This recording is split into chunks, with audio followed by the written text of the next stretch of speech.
Então, olá mais uma vez. Hoje nós vamos dar continuidade às nossas aulas de história, tá? Nossas aulas virtuais. E hoje o suporte vai ser dado às turmas de 8º ano, tá? Meu nome é professor Tiago, eu ministro a disciplina História e eu queria que os alunos eles se direcionassem ao livro, a partir da página 18. Na página 18, vocês vão encontrar uma fotografia e um mapa. Vamos observar? Porque ele tem tudo a ver com a aula de hoje. Na página 18 nós temos a imagem aí de um casamento, certo? Esse casamento aí foi o casamento do príncipe Harry, da Inglaterra, com sua esposa Meghan. Essa foto é de 2018 e ela diz respeito à monarquia da Inglaterra, tema do nosso capítulo, tema da nossa aula de hoje. Ao lado dessa fotografia nós temos um mapa mostrando o que nós chamamos de Reino Unido. Quando falamos em Reino Unido, nós estamos falando de um conjunto de países, certo? Que por um evento histórico, eles acabaram sendo governados, acabaram passando ao governo de um mesmo monarca, tá? Então, quando a gente fala em Reino Unido, nós falamos dessa ilha que é constituída por Inglaterra, País de Gales, Escócia e Irlanda do Norte. Então, depois vocês acompanhem, tá? Depois vocês deem mais uma olhada nesse mapa. Pois bem, essa primeira página, a página 18, ele vem questionando vocês, se vocês conhecem outros países que têm monarquia ainda, né? É claro que tem outros países, por exemplo, no Japão existe monarquia, por exemplo, na Espanha ainda existe monarquia, na Inglaterra ainda existe monarquia, tá? Mas a gente tem que ter consciência também do seguinte, que apesar de nós falarmos em monarquia, existem modelos diferentes de monarquia, certo?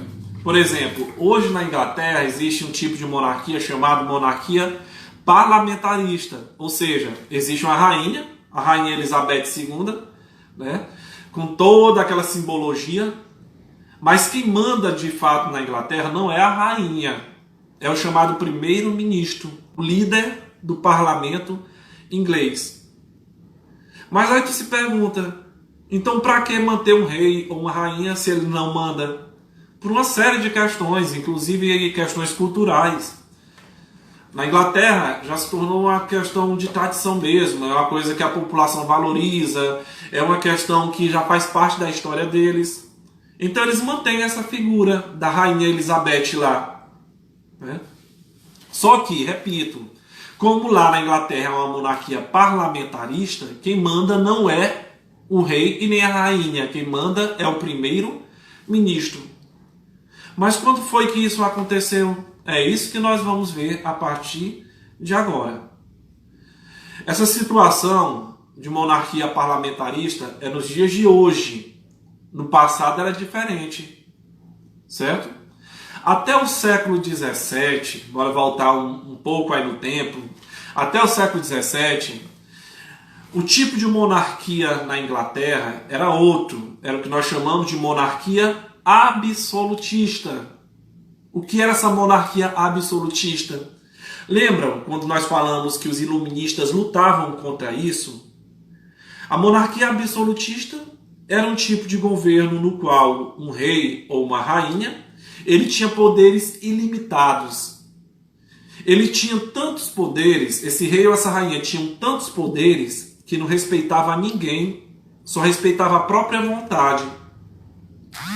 Só que esse sistema ele começou a causar um monte de problema e causar uma série de insatisfações. Querem um exemplo de uma rainha absolutista muito importante na Inglaterra? Foi a rainha Elizabeth I, tá? A rainha Elizabeth I, ela governou a Inglaterra de 1558 até 1602. E durante esse período, a rainha Elizabeth I, ela adotou uma série de medidas autoritárias e controversas também. Como assim controversas? Ela foi muito temida e muito criticada na época em que ela governou. Primeiro, pelo fato dela ser mulher. Tu já imaginou? Numa época daquela, há séculos atrás, tem uma mulher tão poderosa exercendo um cargo como esse? Então ela despertava muita atenção, ela despertava também muitas inimizades. Foi controverso também, porque foi no reinado de Elizabeth I que a Inglaterra acabou obtendo muito poder, enriquecendo muito, através de estratégias nem sempre convencionais, como por exemplo, a rainha Elizabeth I, ela tinha associações com piratas. Só que essa associação era benéfica também para a Inglaterra, porque boa parte das riquezas roubadas, obtidas através da pirataria, eram entregues para o próprio governo da Inglaterra, que usava esse dinheiro. Vocês estão vendo como era uma situação bem complicada? Mas a Elizabeth, ela era um fruto da sua época. Ela fazia tudo o que era necessário para se manter, certo, no poder e para obter sucesso nos seus empreendimentos. E deu certo, como eu disse, a Inglaterra no período de Elizabeth I cresceu muito. Nessa época também, do governo de Elizabeth I, houveram também enriquecimento de certos grupos, como por exemplo, foi uma época em que a burguesia, que era constituída de grandes comerciantes, enriqueceu muito. Além da burguesia, dois grupos sociais também enriqueceram. Presta bem atenção, nomezinho em inglês, mas dá para entender. Um deles era chamado gentry. Quem era gentry? Era chamada pequena nobreza rural. Eram aqueles proprietários de terra, tá?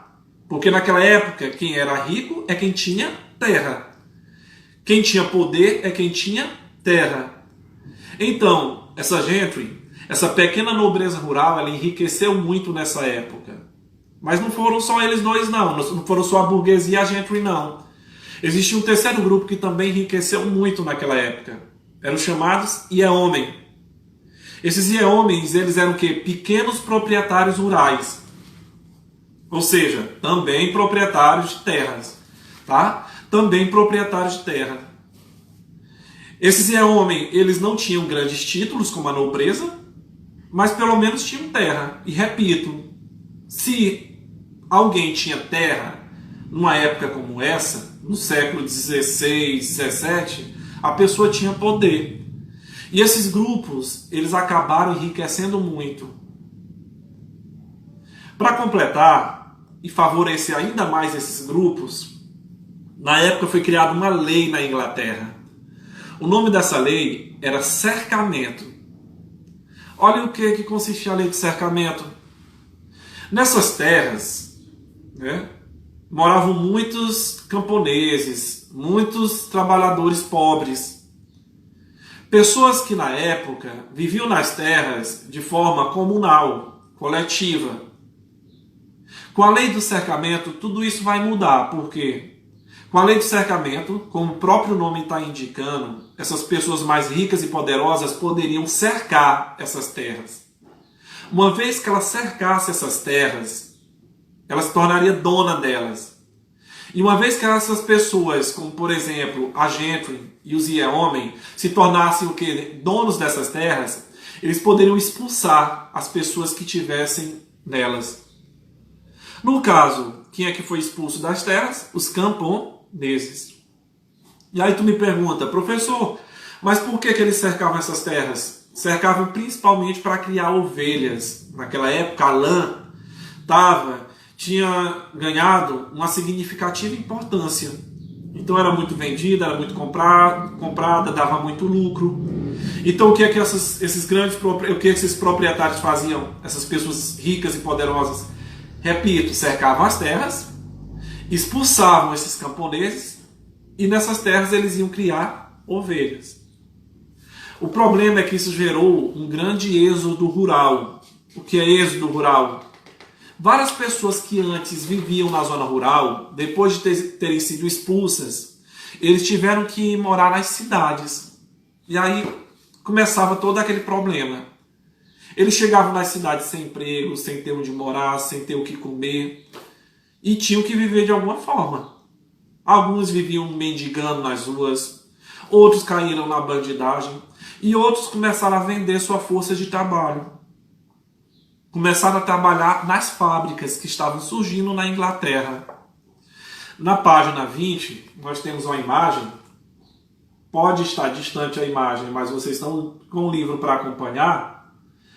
Esse quadro aqui, ele vem trazendo o quê? Uma família de camponeses. A gente pode imaginar que eles tenham sido expulsos de suas terras. Eles pegaram a estrada e podemos imaginar também que eles estavam se direcionando às cidades, que eram os lugares mais promissores naquele momento. Então vocês estão vendo o tanto de transformação que estava acontecendo aí entre os séculos 16 e 17 na Inglaterra, né? Era um governo muito autoritário, era um governo que era uma sociedade em que apenas alguns grupos tinham poder, dinheiro e riqueza, como nós vimos a burguesia, os yeomen, né? A gentry. E era uma sociedade na qual a grande maioria, além de ser explorada, se viu numa situação de pobreza extrema, como era o caso dos camponeses. Para piorar também, pessoal, nessa época, existia uma série de conflitos religiosos e políticos. Presta bem atenção. Naquela época, política e religião estavam muito unidos. Quando a gente falava em religião, sempre havia conflito, sempre havia desentendimentos, sempre havia perseguição, era muito complicado. E aí, antes de prosseguir, aí na página 20, ele vem falando a respeito de um conflito que surgiu na época entre monarquia e parlamento, entre o rei e entre quem? Os representantes, por exemplo, que representavam, por exemplo, as leis, que representavam os interesses da população da época, que era o parlamento. Esse conflito ele surgiu pelo seguinte motivo. Prestem bem atenção. Nesse período, naquela época, Elizabeth acabou falecendo. Elizabeth I morreu. Como Elizabeth I não tinha filhos e nem herdeiros, o seu poder acabou passando para as mãos de um primo dela. O nome desse homem era Jaime I. Jaime I, então, como era o parente mais próximo de Elizabeth I, assume o poder. E Jaime I dá início a uma nova dinastia. Dinastia é um conjunto de reis que fazem parte da mesma família. Jaime I ele dá início à dinastia Stuart, certo? Mas o importante é você saber como foi o governo de Jaime I. O governo de Jaime I foi um governo muito autoritário, um governo cheio de conflitos. Jaime I ele não respeitava o parlamento. Jaime I ele não queria dividir o direito de tomar decisões com ninguém. E isso era muito problemático para aquela época. Naquele período também, toda vez que o rei ele precisasse aprovar algum imposto ou aumentar o valor de algum imposto, ele tinha que ter a autorização, ele tinha que ter o apoio do parlamento. Só que aí sempre surgia um problema, porque o parlamento ele nunca estava de acordo, por exemplo, com o ponto de vista do rei. Isso causou muita divergência. Moral da história. Jaime I, revoltado com a falta de apoio por parte do parlamento, acaba mandando fechar o parlamento. Isso causa um problema político muito grande para ele, que vai ter repercussões, que vai ter resultados. Tá? Que vai ter resultados. Com a morte de Jaime I, o poder é assumido por seu filho, Carlos I, que não era melhor do que o seu pai. Pelo contrário, ele também foi autoritário, ele também tomou medidas que desagradaram, digamos, a população, que desagradou, por exemplo, ao parlamento. E tudo isso acabou levando a se intensificar os conflitos que surgiram na Inglaterra. Lembrando que, quando eu falo em conflitos, esses conflitos, eles sempre tinham um fundo religioso também. Olha que complexo. Naquela época, a monarquia inglesa, o rei, ele seguia uma religião chamada anglicanismo. O anglicanismo foi uma religião criada na Inglaterra, na qual o maior representante dessa religião era o próprio rei. O rei é que mandava na igreja, o rei é que tomava as decisões políticas e religiosas. Só que nessa época também existiam outras religiões na Inglaterra, como era o caso, por exemplo, do calvinismo, como era o caso, por exemplo, de grupos que na época eram chamados de puritanos, tá? Esses puritanos eram o quê? Eram correntes, era o ramo do protestantismo, que tinha como principal, que teve como principal líder um homem chamado João Calvino.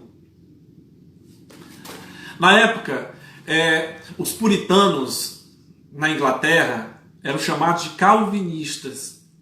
E qual era a diferença deles? O que é que eles defendiam? Primeiro, eles defendiam o seguinte: os calvinistas diziam que para a pessoa ter fé, para a pessoa acreditar em Deus, ela não precisava se sujeitar a nenhuma igreja. Eles defendiam que a fé vem do íntimo das pessoas. Vem do íntimo das pessoas. Eles diziam também, pessoal, que naquela época a igreja ela deveria ser separada do Estado. Ou seja, eram duas visões completamente diferentes. Anglicano e calvinista. Anglicano dizia que não, que o rei deveria mandar na igreja. Os calvinistas diziam que não, que o Estado, que o rei não deveria se envolver com a religião. Então isso acabou causando uma série de conflitos.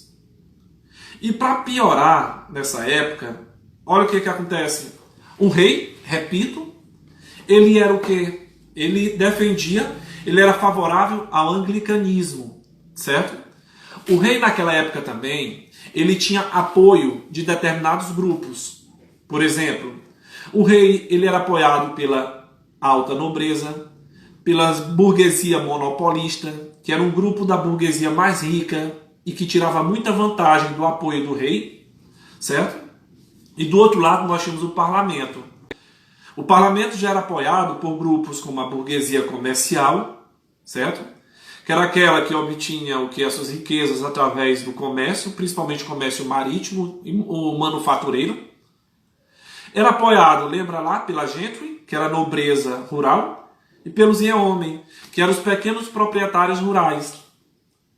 E o parlamento também, ele defendia aquela religião, aquele grupo religioso que nós falamos há momentos atrás, os calvinistas.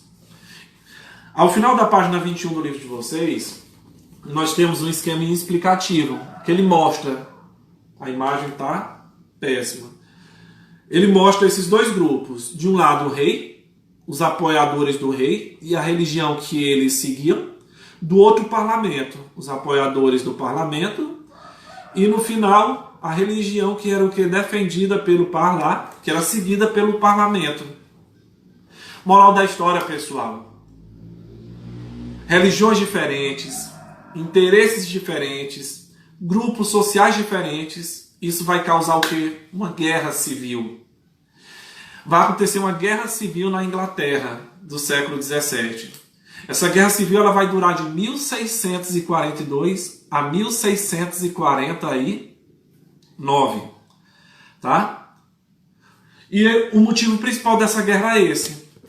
Era justamente decidir quem iria realmente, de fato, tomar as decisões na Inglaterra. Até aquele momento, quem mandava, quem tomava as decisões, quem impunha a sua vontade era o rei. Só que o parlamento não concordava, o parlamento queria que essa situação mudasse. Repito, além dessa divergência, ainda tinha a questão religiosa no meio. Rei era anglicano. Pertencia o quê? Seguia a religião anglicana. O parlamento seguia a religião o quê? Calvinista. Presbiteriana, que também era outro grupo que existia na Inglaterra da época. Então isso vai causar um atrito, uma guerra civil envolvendo ingleses. Quando a gente fala em guerra civil, a gente está falando de pessoas da mesma nacionalidade. Pois bem, essa guerra se estendeu muito. Ela estava muito complicada. E aí nessa época surgiu um personagem. O parlamento acabou nomeando como seu general, como seu líder, um homem, tá? Um deputado que também seguia a religião puritana e que tinha e que era muito conhecido e tinha muita influência. O nome dele era Oliver Cromwell. Oliver Cromwell, ele tomou uma decisão muito importante para o fim dessa guerra. Ele decidiu fazer uma mudança no exército, certo? Antes, para a pessoa se tornar um soldado, um general, uma pessoa importante dentro do exército, bastava ele ser de boa família. O que significa ser de boa família? Ser uma pessoa rica, influente, poderosa. Só que isso não significava que essa pessoa ia ser competente. Por isso que Oliver Cromwell, ele cria um novo exército. E o nome desse exército foi chamado assim mesmo. Novo Exército. New Model Army. Esse novo exército, ele consistia no seguinte. Consistia em promover aos cargos de generais, aos cargos mais importantes, apenas as pessoas que realmente tivessem competência. Apenas as pessoas que realmente soubessem lutar. E assim ele fez. O rei continuou com o exército dele, um exército tradicional, no qual a maior parte das pessoas que faziam parte eram pessoas que só estavam lá porque eram ricas, porque vinham de boa família, e do outro lado, o novo exército de Oliver Cromwell, representando o parlamento, que passaria a ser formado principalmente por pessoas que tivessem competência, que realmente tivessem talento. Moral da história, pessoal, quem é que vocês acham que ganhou essa guerra? Um exército tradicional, que os principais membros só estavam lá porque tinham dinheiro, ou esse novo exército no qual quem participava dele é quem realmente tinha competência, é quem realmente sabia lutar? É claro que dá para perceber que quem vai ganhar essa guerra vai ser esse novo exército, liderado por Oliver Cromwell, representando o parlamento. E com isso, pessoal, tem fim a Guerra Civil Inglesa. Essa guerra, ela recebeu um nome. Ela foi chamada de Revolução Puritana. Por que Revolução Puritana? Lembra? O parlamento, a maior parte dos membros do parlamento e dos seus apoiadores, eles eram puritanos, inclusive Oliver Cromwell. Por isso que o nome dessa revolução foi chamado também de, essa guerra foi chamada também de Revolução Puritana. E aí, pessoal, o parlamento ganhou essa luta, e com a vitória do parlamento, a primeira coisa que foi feita, o rei Carlos I foi tirado do poder, depois ele foi julgado, ele foi sentenciado à morte. No lugar justamente do rei Carlos I, quem passa a governar é Oliver Cromwell. E aí, no campo político, a Inglaterra passa por uma mudança. A Inglaterra deixa de ser uma monarquia para ser uma república, tá? Uma república puritana. Todas essas mudanças, todas essas transformações, elas vão ter repercussões. E essas repercussões nós vamos ver aí nas próximas aulas. Porque quem foi tirado do poder queria voltar. Quem tinha assumido o poder não queria sair. E isso vai dar origem a novas lutas, a novos conflitos, né? A novas divergências. Então hoje a gente vai ficar nessa primeira parte, nessas mudanças que aconteceram na Inglaterra, tá? No que nós chamamos de Guerra Civil, e no desenrolar que foi a chamada Revolução Puritana. Então é isso, pessoal. Eu quero agradecer a presença de vocês, certo? E até a próxima.